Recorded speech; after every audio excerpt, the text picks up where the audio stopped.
is your girl Amber, and today's video I'm going to be talking about what to expect during and after labor. Yes. When I was pregnant, I used to search up all and everything type of labor videos, what to expect, what's going to happen. And I did not see much videos on this topic. So I kind of want to go over what to expect. This is specifically going to be for C-section because yes, I did have a C-section, so I do know what to expect. My daughter was 9.2 pounds, and I'm not saying that you couldn't push out a 9-pound baby, but for me, primarily, it was better that I did do a C-section. So let's get straight into the video. So I will be looking up and down constantly throughout this video because I did take some notes. This is in no order. This is just what came to my mind. I did section it off from labor and after labor. So yeah, let's get started. So during labor, anyone and everyone will be touching you, anything as far as like the blood pressure monitor, checking your cervix, anything like that. There will be people constantly coming through, nurses changing their shifts, so you're meet like probably 5 to 10 nurses throughout the day and night, and depending on how long you're there, that's how many people will be coming in and out, and your doctor as well. So just expect that there's going to be many people coming through in and out of your room throughout the whole day. This is the one thing that I learned like last minute. You will get a catheter if you take the epidural. Now, I don't know about you guys, but I never had a catheter in me. And just the thought of something just going up your tiny PB spot really kind of bothered me. But I knew that I was going to get the epidural. No way I was not going to get it. So, but note, a little thing is that you get the epidural first and you do not feel anything below. So when they put the catheter in, you will not feel anything. It will just feel probably a little pressure, but that's about it. So I got induced. So this one applies if you're getting induced and you're not quite dilated. So if you're not fully dilated, they will have to do cervical ripening or opening. And what that is there's like two different methods. One is where they put a tiny little pill, like it's literally like really tiny, and they basically put it up there. Well, actually there's 3 methods and I got 2. So I did the pill one, and they put the little pill up there, and it's supposed to open the cervix before they could give you the Pitocin. And then the other one is, I believe they put a string. I'm not sure. It's like this little tiny string, and I think it has medicine around it, and it's supposed to open your cervix. The third method, which I did not get, is the balloon method, and it's where they put a little balloon. I don't know what type of balloon it is, but they put it up and then it expands, and then it just is supposed to open up your cervix. I did that. I did the 2 methods. I did the pill twice and the little tissue liner thing once.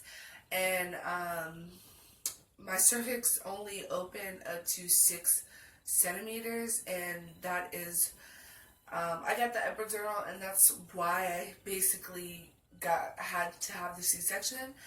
My cervix was not progressing. I wasn't dilating fast enough.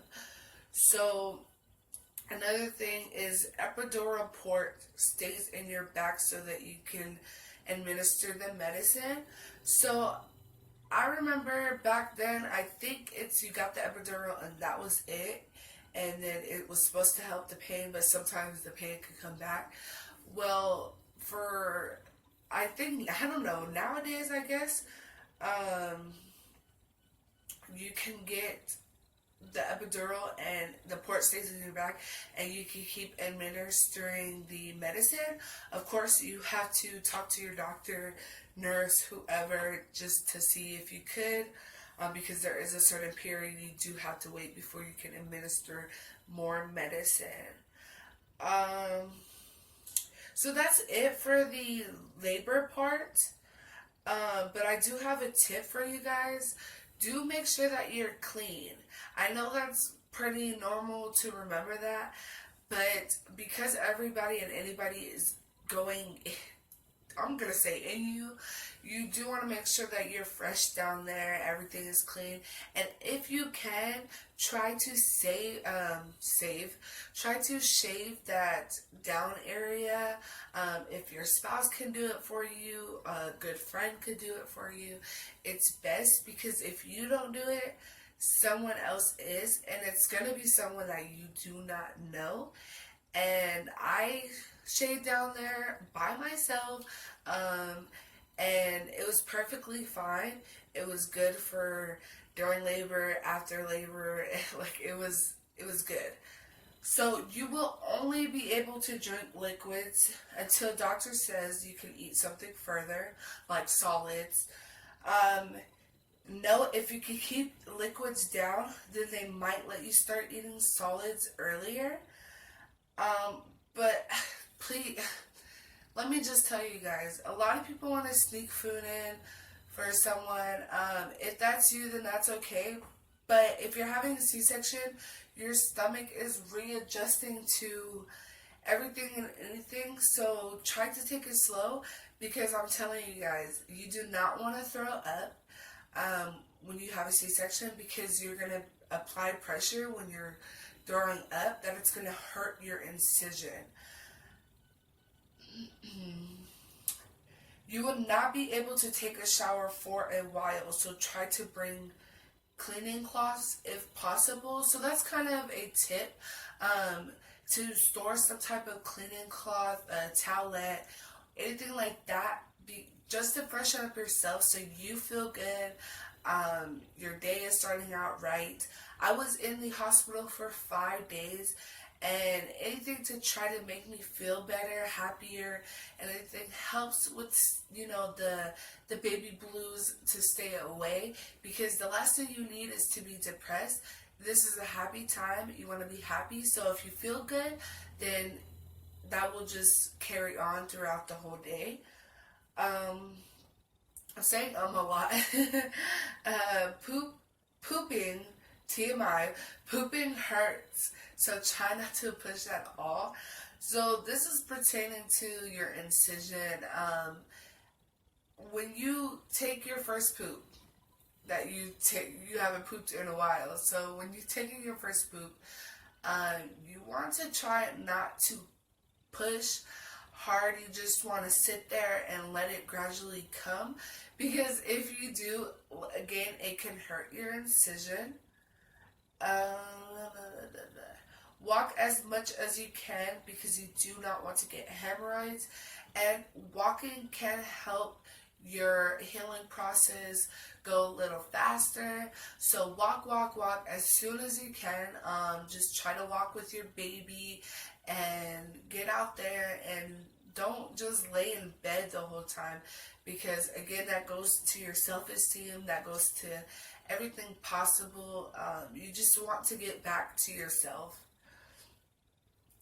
So there's something that they give you in the hospital, and it's basically an empty douche. Now, if you ever douched before, you know that it's a little tube. You stick it out and you squirt it into your vaginal area. Now, this is something similar, but it has nothing in it. You put hot water, not hot water, I would say lukewarm water. And what that is used for is, to be honest, you will be bleeding down there in your vaginal area. Even though you did not have a vaginal birth, it will bleed and you will need to clean up. If not, it will smell. So when you take that douche, you put the water in it and you just spray and you keep doing it until basically you feel like it's clean, or you could take a piece of tissue and check, but it just helps to freshen up down there. And that was a lifesaver. I still took it with me. They let you take it home. I still used it after I came home because it was just so helpful to make sure everything down there was clean. And you got everything, because it is hard to reach and get in those areas because you still have that incision, you guys. That incision is not, it's going to be there for a while, so it's hard to work around that and not to cause pain to that incision.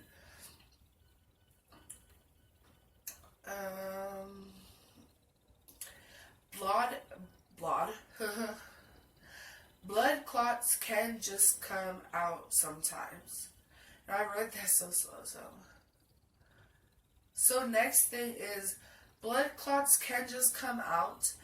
Sometimes they can be very big. I did, TMI, I did have one come out when I took my first shower, and it was the size of a bouncy ball.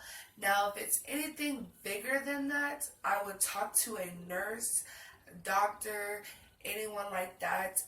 Now, my nurse said that the size of a bouncy ball was okay, and I thought that was weird.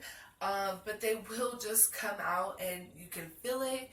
It's very uncomfortable and it's low-key kind of disgusting, but that's labor, you guys. That is labor. And after labor, they will press on your stomach constantly, once, twice a day maybe. And what they're doing is they're just trying to break up any blood clots, and it does hurt. It's very uncomfortable. It does cause you to get a little nauseated, but they have to do it. I mean, you have to do it. Okay, you guys, but just a little note. Overall, you guys, labor was one of the best experience of my life. Even though I had some complications, the fact that you're bringing a life into this world is absolutely amazing. It's definitely something you do not want to miss out on. So thank you guys for watching. If you do like my videos, please like, subscribe, and comment. I will probably try to do a story time about my labor, since yes, I did have some complications, and I feel like I could also help someone out there that might be going through the same thing, might be wanting to get a better look at a similar situation or something like that, of course. So please stay tuned.